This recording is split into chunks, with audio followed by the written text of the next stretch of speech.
오늘 우리에게 주시는 하나님의 말씀은 고린도전서 10장 5절에서 13절 말씀입니다. 그러나 그들이 다수를 하나님이 기뻐하지 아니하셨으므로 그들이 광야에서 멸망을 받았느니라. 이러한 일은 우리의 본보기가 되어 우리로 하여금 그들의 악을 즐겨 한 것 같이 즐겨 하는 자가 되지 않게 하려 함이니, 그들 가운데 어떤 사람들과 같이 너희는 우상 숭배하는 자가 되지 말라. 기록된 바 백성이 앉아서 먹고 마시며 일어나서 뛰논다 함과 같으니라. 그들 중에 어떤 사람들이 음행하다가 하루에 23,000명이 죽었나니 우리는 그들과 같이 음행하지 말자. 그들 가운데 어떤 사람들이 주를 시험하다가 뱀에게 멸망하였나니 우리는 그들과 같이 시험하지 말자. 그들 가운데 어떤 사람들이 원망하다가 멸망시키는 자에게 멸망하였나니 너희는 그들과 같이 원망하지 말라. 그들에게 일어난 이런 일은 본보기가 되고 또한 말세를 만난 우리를 깨우치기 위하여 기록되었느니라. 그런즉 선줄로 생각하는 자는 넘어질까 조심하라. 사람이 감당할 시험 밖에는 너희가 당할 것이 없나니 오직 하나님을 미쁘사 너희가 감당하지 못할 시험 당함을 허락하지 아니하시고 시험 당할 즈음에 또한 피할 길을 내사 너희로 능히 감당하게 하시느니라. 아멘. 예수 샬롬. 우리는 하나님의 택하신 족속입니다. 왕같은 제사장이요 거룩한 나라요 하나님의 소유된 백성임에 틀림이 없습니다. 그러므로 우리는 아름다운 덕을 선포하라고 하는 말씀 앞에서 오늘도 그와 같이 아름다운 삶으로 하나님의 영광을 돌리시는 여러분 되시기를 주의 이름으로 축원합니다. 오늘은 고린도전서 10장 1절에서 13절의 말씀을 따라 말세를 만난 교회여 하나님의 나라의 본보기를 보라 라는 제목으로 함께 은혜를 나누려고 합니다.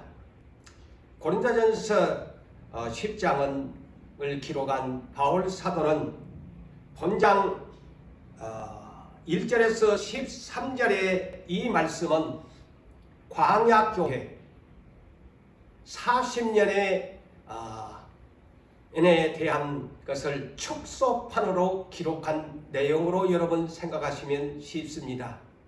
왜 제가 광야교회라고 하느냐? 사도행전 7장 38절에 보면 스데반 집사님이 설교를 할 때에 이 출애굽의 과정에 이스라엘 백성을 일컬어서 광야교회라고 그렇게 말씀을 기록하고 있기 때문입니다. 구약 율법시대의 광야교회의 본보기를 기록하고 있습니다. 또한 신약 복음시대의 교회들에 대한 경고 메시지로 기록되고 있다는 것도 이 본문을 통해서 우리가 교훈 삼아야 할 것입니다. 우리는 자칫 구약 광야교회 율법시대의 하나의 교회였다, 이렇게 우리의 지나간 대로 생각할 수가 있습니다. 그러나 우리가 이 3월달 성경을 깊이 연구하는 달을 맞은 만큼 우리가 이 성경 속에 왜 구약을 주셨으며 신약을 주셨으며 이 성경을 깊이 우리가 되새겨 보면서 오늘 이 본문의 내용 구약 광야교의 40년간에 대한 축소판으로 사도 바울이 우리에게 기록해서 말세를 만난 지상의 교회들 이것을 교훈 삼아서 이것을 경고로 받아들여서 하나님의 말씀대로 살기를 가르치고 있습니다. 구약 율법시대 광야교회는 다하 같은 신령한 하나님의 은혜를 체험한 백성들이었습니다.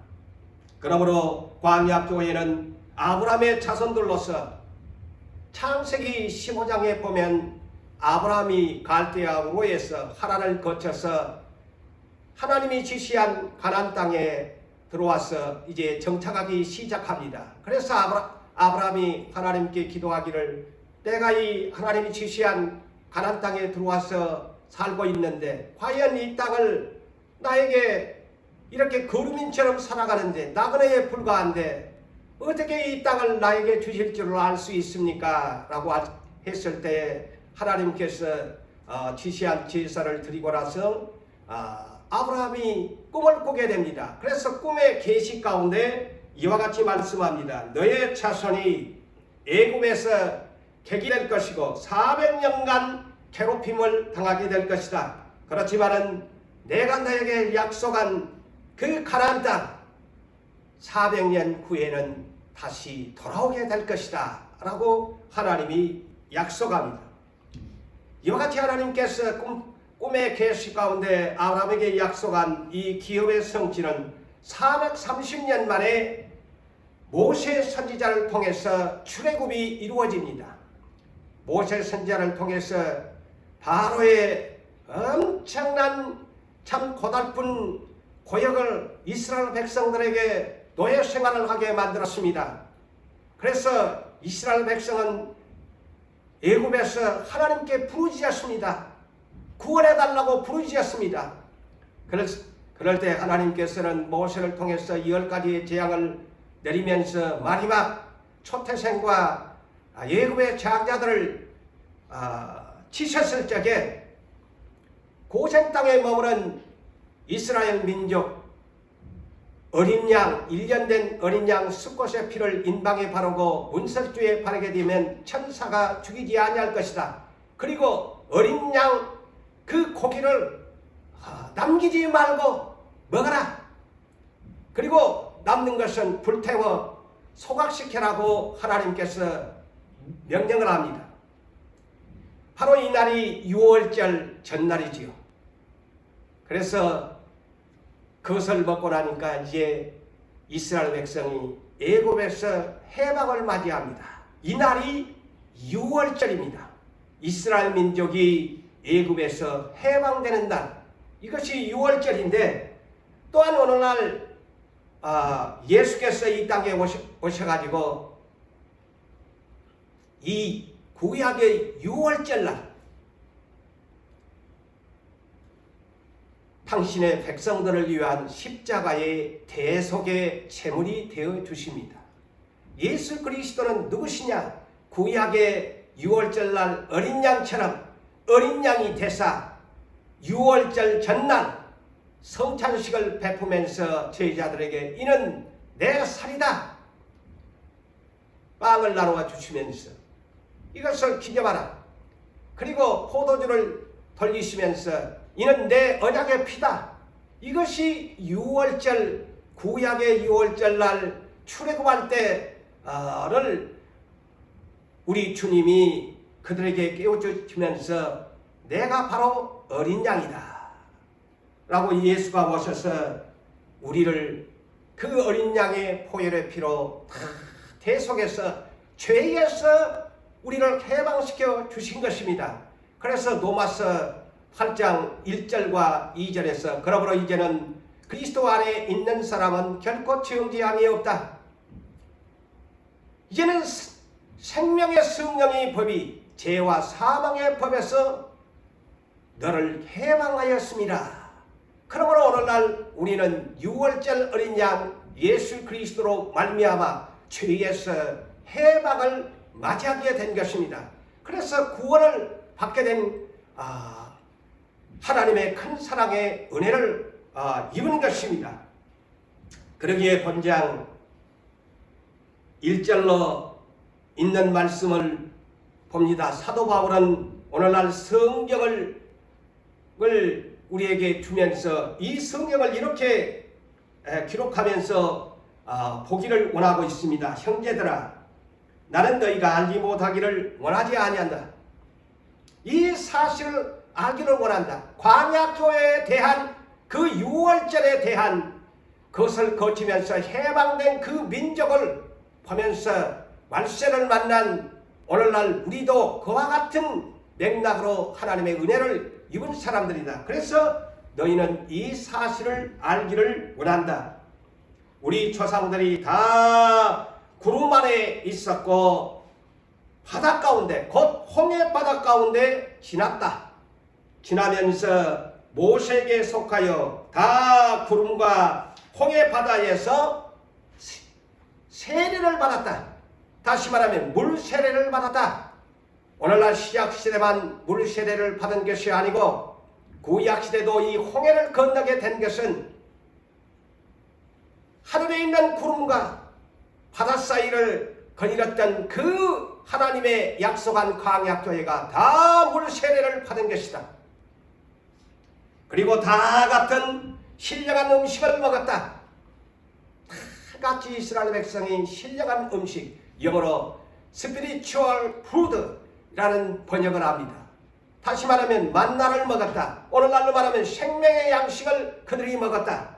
그리고 다 같은 신령한 음료를 마셨다. spiritual drink, 생수를 마셨다. 이 생수가 어떤 생수였느냐? 이는 그들을 곧 광야교회를 따르는 신령한 반석으로부터 그랬어요. 신령한 반석으로부터. 영어 번역은 spiritual rock 그랬습니다. 락은 반석이지요. 신령한 반석으로부터 마셨으며 그 반석은 곧 그리스도시다 그랬어요. 구약 시대나 오늘날 말세를 살아가는 우리나 다 예수 그리스도의 반석에 신령한 음료를 마셨다. 우리가 이 본문을 보면서 그들은 광야교회도 홍해 구름과 홍해 바다 사이를 지나가면서 물세례를 받았다. 오늘날 그리스도인들 다 물세례를 받았습니다. 그리고 성령 세례도 받았습니다. 그리고 신령한 음식, 생명의 양식, 예수께서 우리에게 주신 생명의 양식을 우리는 날마다 먹고 있습니다. 그리고 예수 그리스도의 반석에서 나오는 생수의 물을 우리는 내 영혼이 만족하도록 마시고 살아갑니다. 이스라엘 백성들이 이와 같이 광야교회가 말하자면 신령한 음료를 마시게 되어지고 그리스도의 반석에서 나오는 생수를 마셨고 만나의 생명의 하늘로부터 내려지는 생명의 양식을 먹었고 다 물세례를 받았는데 그들이 광야에서 대다수가 멸망을 당하였다. 하나님이 기뻐 아니하셨으므로 광야에서 그들이 멸망을 당하였다고 사도 바울은 오늘 우리에게 소개합니다.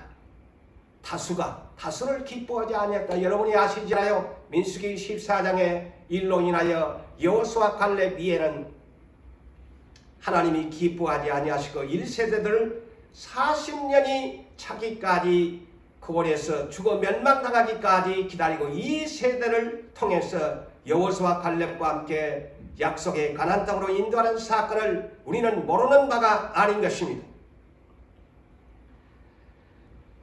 그러면서 오늘 6절을 보십시오. 이러한 일은 우리의 본보기가 되어 그랬습니다. 본보기가 되어 그들이 곧 광야교회가 악을 즐겨한 것 같이 즐겨하는 자가 되지 않게 하려 함이라. 왜 이 고린도전서 10장을 사도 바울을 통해서 기록했나? 너희는 광야교회처럼 악을 즐겨하지 마라. 말세를 만난 우리에게 너희는 악을 즐겨하는 사람들이 되지 마라. 그래서 이 성경을 고린도전서 10장을 기록하고 있다고 소개합니다. 그래서 11절을 보십시오. 번복이라는 말이 두 번째로 다시 기록합니다. 그들에게 일어난 광야교회에게 일어난 이런 일은 본보기가 되고 또한 말세를 만난 우리를 깨우치기 위하여 기록되었느니라 라고 합니다. 기록되었느니라. 왜 성경을 주었느냐? 우리는 이 3월달 성경을 많이 읽고 묵상하면서 성경을 가까이 함이 곧 하나님을 가까이 함입니다. 하나님을 사랑하는 것입니다. 성경을 멀리하는 것은 하나님을 멀리하는 것이고 하나님을 사랑하지 아니하는 것입니다. 우리에게 깨우치기 위해서 경고로 주신 메시지임을 여러분들이 알아야 할 것입니다. 여기에 그래서 본문 6절과 11절에 번복이라는 단어가 두 번이 기록되고 있는데, 이 영어 번역은 examples라는 번역을 하고 있습니다. 이는 하나의 사례를 들자면 그런 뜻이 되고, 하나의 예를 들자면 이런 뜻이 되고, 이것을 번복이라고 이렇게 examples라는 번역을 하고 있습니다. 성경은 하나님 나라의 거울입니다. 우리는 매일같이 거울 앞에 섭니다. 어디를 출타하려면 거울 앞에 섭니다. 가장 먼저 내 생긴 얼굴의 모습을 보게 됩니다. 거울을 여러분이 가까이 하면 가장 내 얼굴의 모습이 거울 속에 비치면서 내 얼굴은 어떻게 생겼을까? 그렇다면 하나님 나라의 거울은 무엇일까요? 성경입니다. 매일같이 여러분 성경의 거울 앞에 서서 내 모습을 살펴봐야 합니다.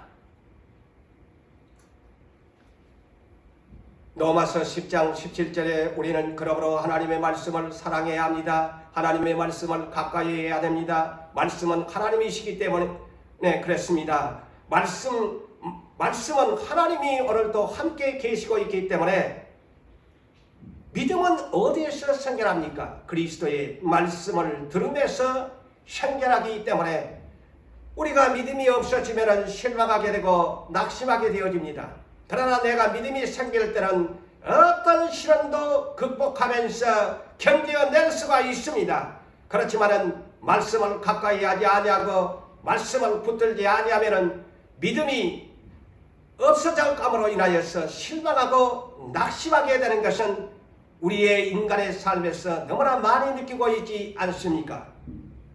그러면 오늘 또 그리스도의 말씀을 살아가십시오. 그리하면은 믿음이 생겨납니다.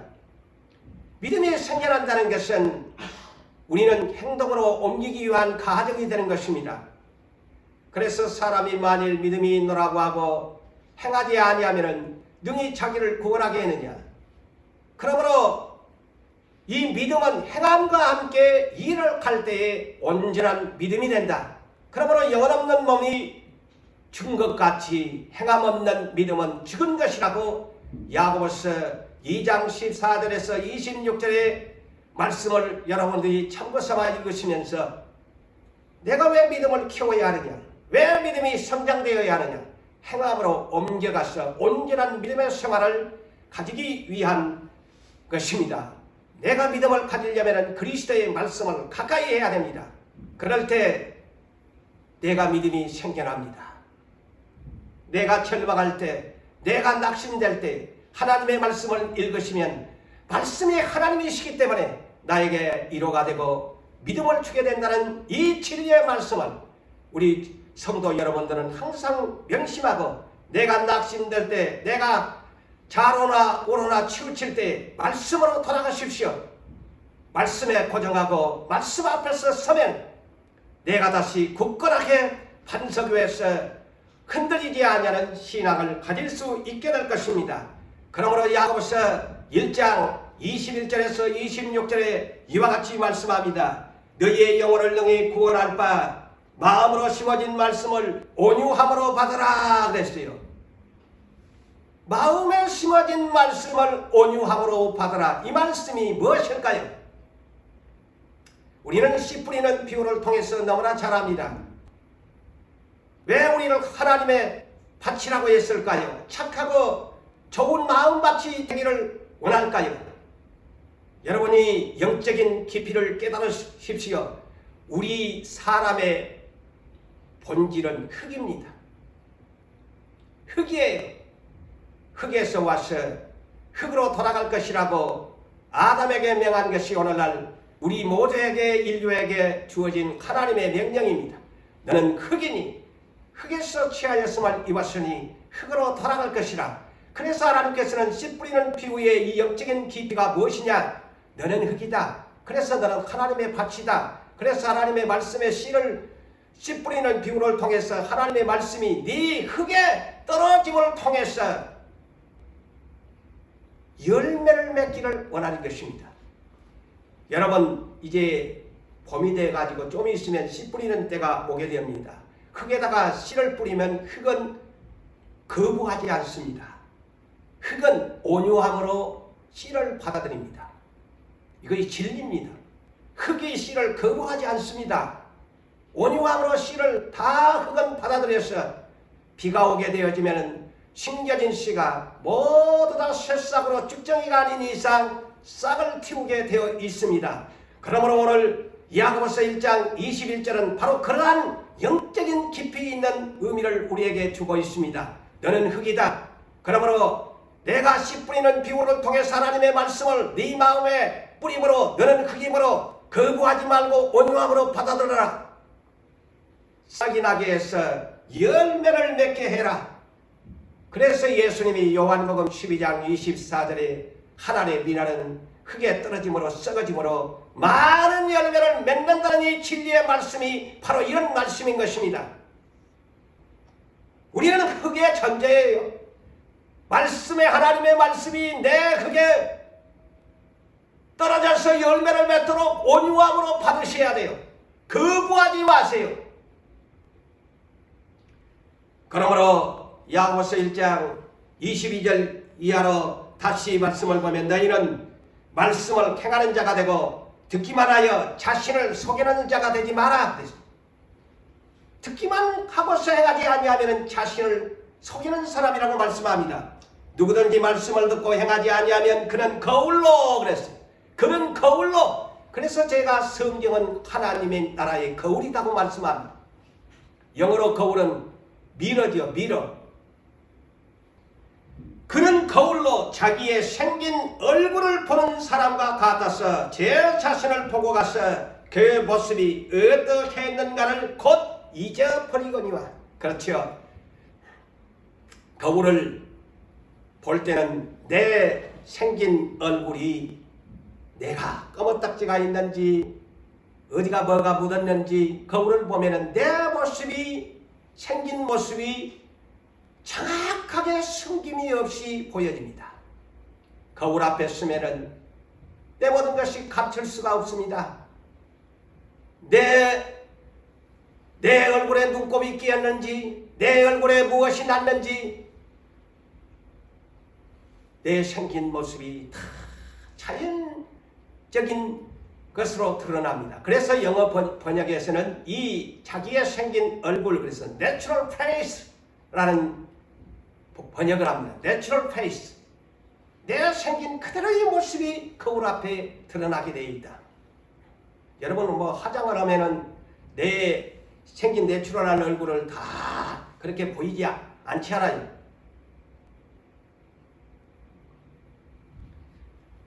여러분 거울을 볼 때는 내가 내 자신이 정확하게 보이지만 내 생긴 모습이 보였지만은 거울을 돌았으면은 내 얼굴이 어떻게 있는지 가물가물합니다. 그래서 여기에서도 그 모습을 잊어버리게 되어진다. 그렇지만은 자유롭게 하는 율법을 들여다보고 있는 자는 그래서 여기에서 자유롭게 하는 온전한 율법이라는 말이 무슨 말일까요? 복음을 말합니다.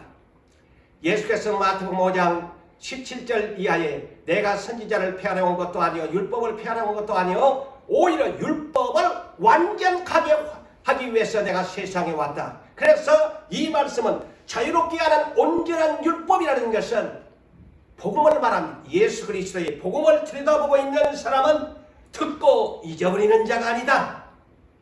잊어버리면 안 된다. 실천하는 자니 이 사람은 그 행하는 일에 복을 받으리라. 이렇게 야고보 1장 21절에서 26절에는 이렇게 말씀합니다. 그러므로 본문에 기록한 목적이 무엇일까요? 광야교회가 하나님이 약속한 백성들이라고 할지라도 그들은 아브라함과의 약속의 백성이라고 할지라도 그들이 하나님 앞에서 악행을 함으로 인하여 악을 즐겨함으로 멸망의 본보기가 되고 있는 것을 기록한다고 사도 바울은 말하고 있습니다. 말씀을 만난 지상 교회들도 광야 교회를 본보기로 삼고 본문에 기록된 악행을 하지 말라고 이 성경을 기록한 것입니다. 그러므로 오늘 우리가 이 본보기에 네 가지가 있습니다. 사도 바울이 네 가지를 이 본보기로 삼고 그러지 말라고 합니다. 그 첫째 본보기가 뭐냐? 7절에 그들과 같이 우상 숭배하지 말라고 합니다. 여러분 십계명을 보면은 1, 2계명이 너는 나 외에 하나님 외에 다른 신을 내게 있게 두지 말지니라 하면서 하나님께서는 하늘에 있는 것이나 땅에 있는 것이나 땅 아래 저 물속에 있는 그 어떤 형상이든지 만들지 말고 그것을 절하지도 말고 그를 섬기지도 말라. 나 하나님은 질투하는 하나님인즉 죄를 갚되 3, 4대까지 죄를 갚겠다고 합니다. 여러분 그렇지만은 나를 사랑하고 내 계명을 지키는 자에게는 1000대까지 은혜를 베풀어 주겠다고 두 번째 계명에서 우상 숭배하지 말라고 우리에게 경고하고 있습니다. 본문 7절에 이 우상 숭배하지 말라고 기록한 내용은 광야교회가 모세가 시내산에 하나님의 율법을 받기 위해서 40일 동안 가서 내려오지 아니할 때의 사건을 말합니다. 이는 출애굽기 32장을 기록한 내용인데 아론을 중심으로 그들이 백성들의 금고리를 모두 모아가지고서 모세가 시내산에서 내려오지 아니하니까 우리를 인도할 신을 만들자. 그래가지고 금고리를 녹여가지고서 금송아지를 만든 것입니다. 그러면서 이 금송아지를 일컬어서 그들이 뭐라고 했느냐? 우리를 인도할 신을 만들자. 그리고 그들이 만들어 놓고 말하기를 이는 너희를 애굽 땅에서 인도하여 낸 너희의 신이로다 라고 그들이 그렇게 말했다고 했습니다. 그래서 하나님이 이 광경을 보고 얼마나 진노했습니까? 진노하셨습니다. 오늘날 이 광야교회 금송아지의 문제가 오늘날 우리 말세를 만난 우리에게는 어떻게 이것을 영적으로 풀어야 할까요? 황금 만능의 신을 말합니다. 오늘날도 그들이 금송아지를 만들어 놓고 우리를 인도할 신이다. 우리를 인도할 신이다. 우리를 인도할 신을 만들자라고 말한 것처럼 오늘날 우리가 예수를 믿으면서도 어떤 생각을 하느냐? 예수를 입으로는 말하면서도 실제적으로는 돈과 재물이 있어야만이 능치 못할 일이 없다. 돈과 재물은 황금은 전지전능한 신처럼 여길 때가 많은 것이 우리 인간의 삶입니다. 내가 돈이 있어야 산다. 내가 재물이 있어야 산다. 그래야 오늘날 모든 사람들이 황금만능주의를 외치고 있지 아니합니까? 돈만 있으면 능치 못할 일이 없다. 우리가 이 사실을 그렇게 이해하고 깨달아야 합니다. 오늘날 우리는 형상 앞에 절하는 죄를 짓지 아니했다고 우상 숭배하지 아니했다고 우리는 착하게 빠지면서 살아갈 때가 많습니다. 여러분 정신을 똑바로 차리시고 내가 우상 숭배하는 영적 우상 숭배하는 것이 있음을 깨닫고 그것을 알고 회개해야 됩니다. 영적 우상 숭배를 우리는 많이 하고 있습니다. 보이지 않는 영적 우상 숭배를 많이 하고 있다는 사실 여러분 아십니까? 누가복음 16장 13절에 우리 주님은 돈과 재물을 섬기는 만몬신을 섬기는 사람들을 일컬어서 어째 하인이 두 주의를 섬길 수가 있느냐? 하나님과 재물을 겸하여 섬길 수 없다고 말씀합니다. 만몬신을 섬기지 말라. 돈과 재물의 신, 만몬신을 섬기지 말라, 너의 주인으로 삼지 말라고 우리 주님이 말씀하고 있습니다. 오늘 또 예수보다도 하나님보다도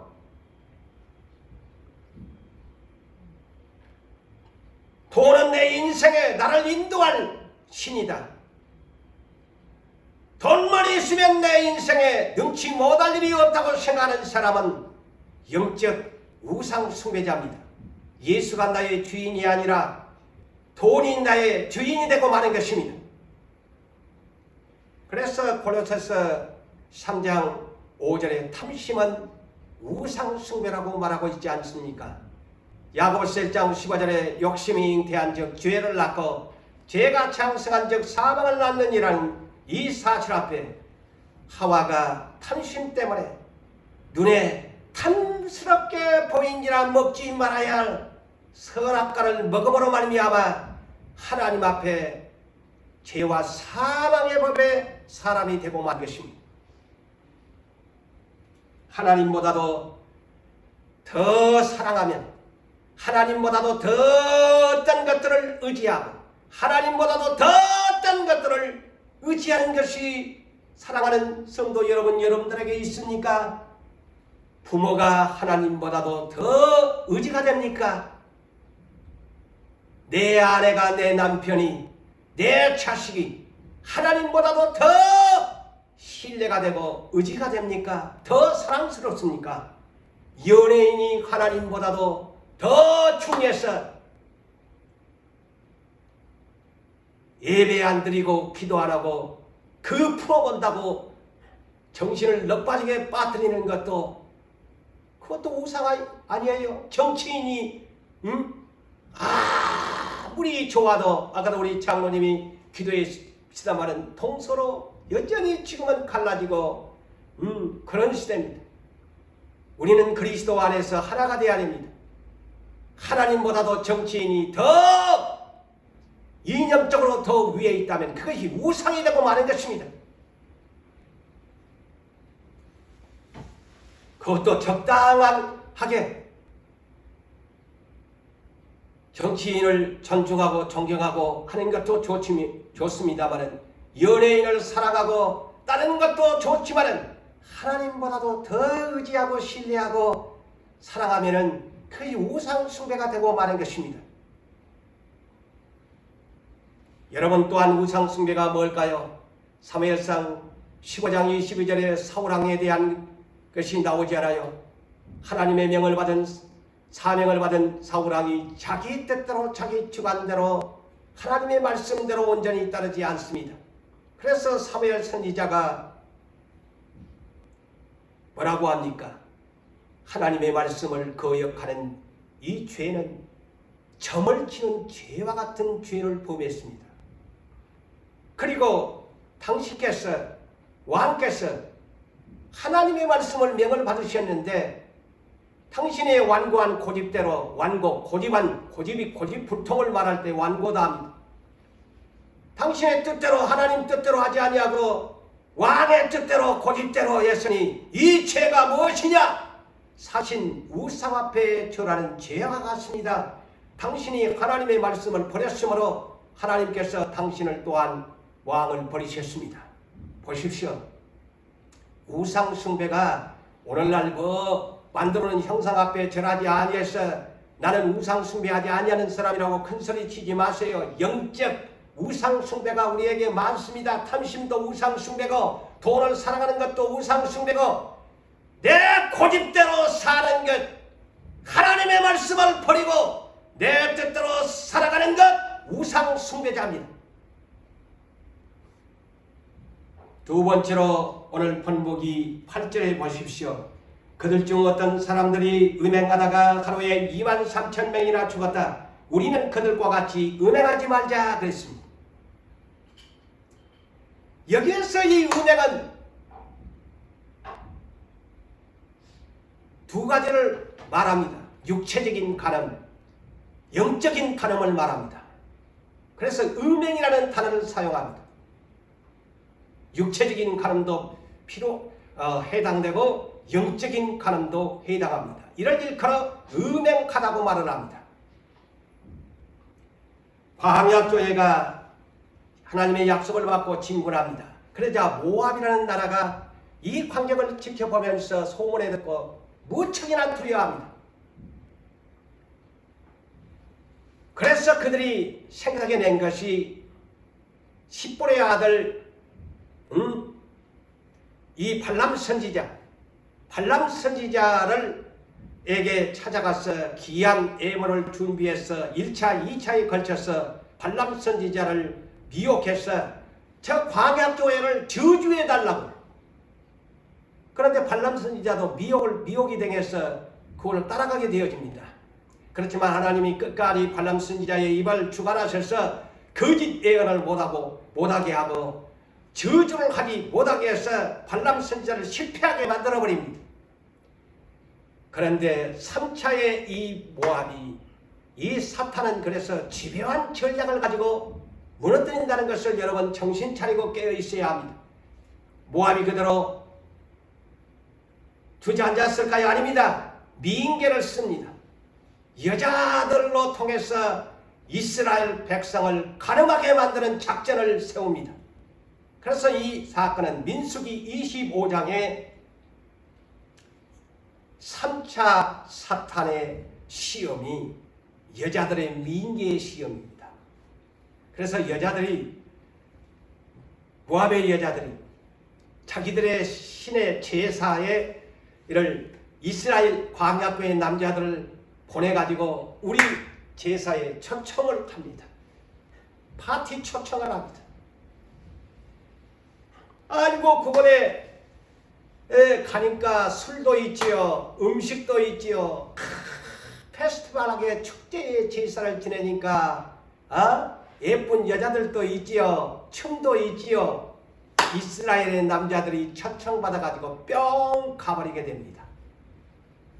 그래서 그 제사 음식을 먹게 되어지고 그 여자들의 미인계에 이스라엘 광야교회 남자들이 초청받아가지고 완전히 그냥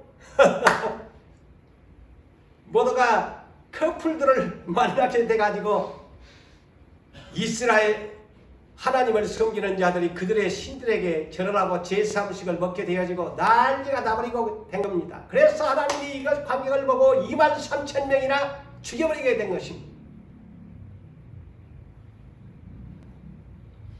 자, 우리 믿는 사람은요, 고린도후서 14장 고린도후서 6장 14절에서 16절에 보면은 우리는 믿지 않는 자와 멍해를 하지 말라고 합니다. 결혼을 한다거나 어떤 합력을 한다거나 어떤 그런 동업적인 것을 하지 말라고 합니다.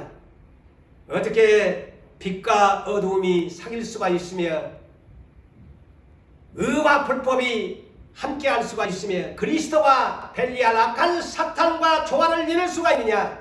믿는 자와 믿지 않는 자가 어찌 상관할 수 있느냐? 우리는 천국에 갈 사람인데 저들은 지옥에 갈 사람들, 하나님 나라에 분깃도 없는 사람들을 어찌 우리가 상관하면서 사냐? 우리는 하나님의 성전이라, 우리는 거룩한 성전이라, 우리 몸은 거룩한 하나님의 성령을 모시고 살아가는 사람인데 믿지 않는 자와 이렇게 혼합하면은 아니 된다고 신약 성경에도 말씀하는데, 광야교회 남자들이 여자들의 미인계 제사의 파트너에 가가지고 완전히 망해버리고 만 것입니다. 세 번째 번복이는 하나님을 시험하지 말라고 합니다. 여러분, 구절에 주를 시험하다가 벤에게 멸망당한 사람들이 있다. 우리는 그들과 같이 하나님을 시험하지 말자. 그랬습니다. 9절에. 자, 여기에 하나님을 시험한다는 것 참 우리가 깊이 깨달아야 할 것입니다. 자, 하나님께서는 우리를 시험할 때 영어 번역은 테스트라는 단어를 사용합니다. 우리를 판단하기 위해서 하나님이 시험, 영어 번역은 테스트라는 단어를 사용합니다. 그렇지만은 마귀가 사람을 시험할 때는 temptation이라는 유혹이라는 명사를 사용합니다. 명사를 사용해요. 그런데 오늘 본문에 사람이 하나님을 시험한다. 사람이 하나님을 시험한다. 여기에도 영어 번역은 템프트라는 동사, 유혹하다, 유도하다. 하나님을 시험한 우리가 하는 일들이 우리 자신도 모르게 많습니다.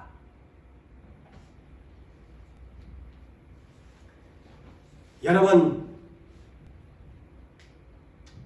우리는 이스라엘 백성들은 하나님을 10번이나 시험을 했다고 민수기 14장 22절에 하나님이 친히 말씀합니다. 무엇이냐? 하나님을 사람이 시험한다는 말이 무슨 말이냐? 쉽게 얘기하자면, 자, 홍해바다 앞에 왔을 때에 그들이 하나님을 원망하잖아요. 우리를 죽일 것이 없어서 이 홍해바다 앞에 물속에 수상시키려고 하느냐? 그것이 하나님을 시험하는 거예요. 자, 수루 광야를 갔을 때 쓴물을 만나니까 또 원망하면서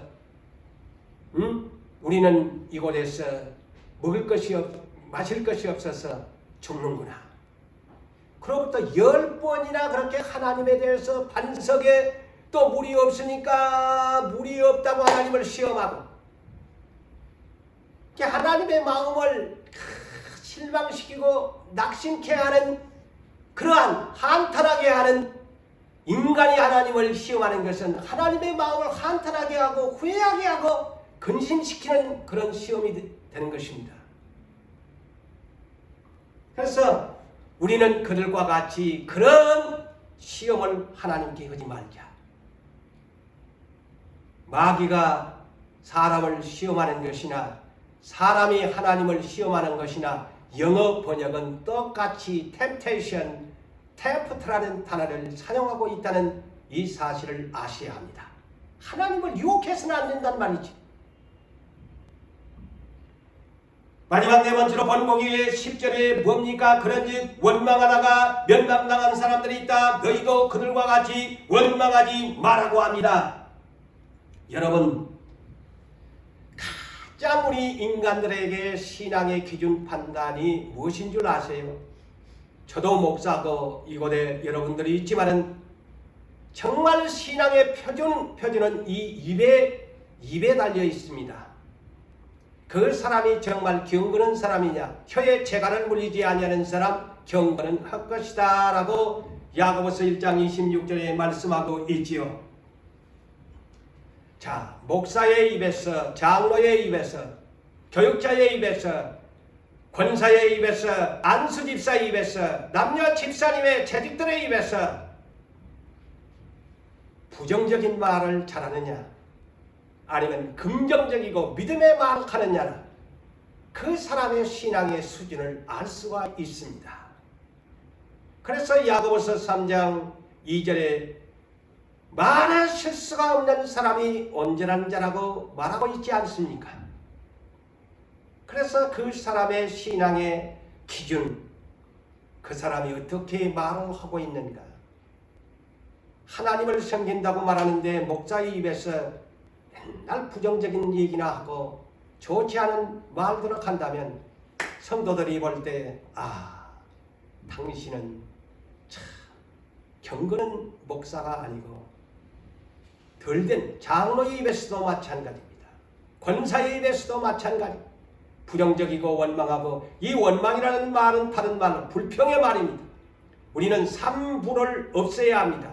첫째는 불신, 그 다음에 불평, 그 다음에 불만. 이 3불을 없애야 진정한 그리스도를 닮은 사람이라는 사실을 우리는 알아야 합니다. 결론을 짓습니다.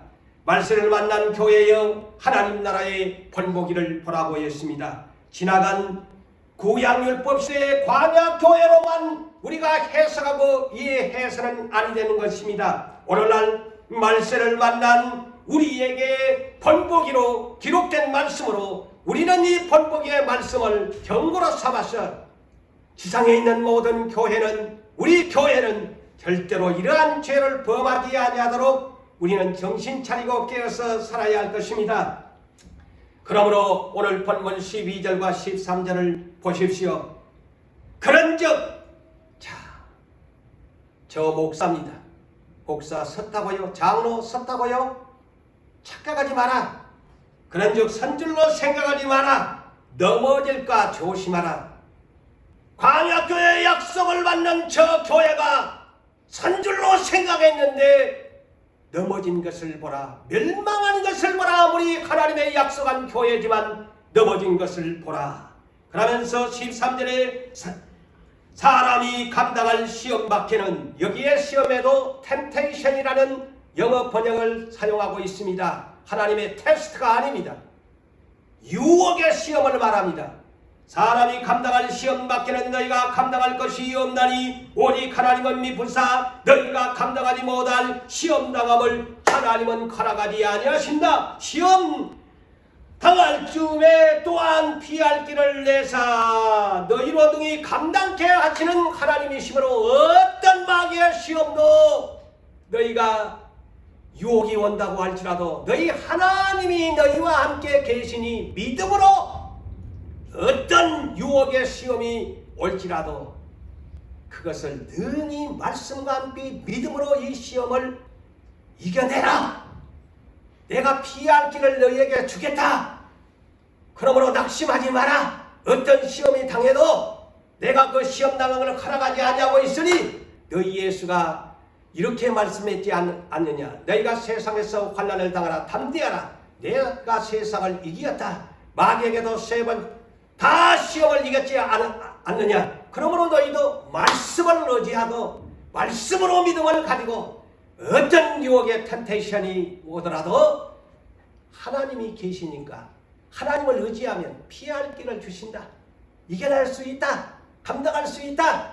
라는 믿음으로 오늘 본문의 말씀을, 구약은 그것, 광야교회는 그것을 이겨내지 못해서 멸망했지만 신약시대의 모든 교회는 이제 그거를 거울로 삼고 본보기로 삼아서 어떤 시험에도 이겨내는 모든 그리스도인들이 되기를 사도 바울을 통해서 기록하면서 우리에게 당부합니다. 사랑하는 성도 여러분, 우리 앞에 어떤 시련이라도 능히 말씀을 의지함으로 이겨내시는 축복받은 성도 여러분 되시기를 주의 이름으로 축복합니다.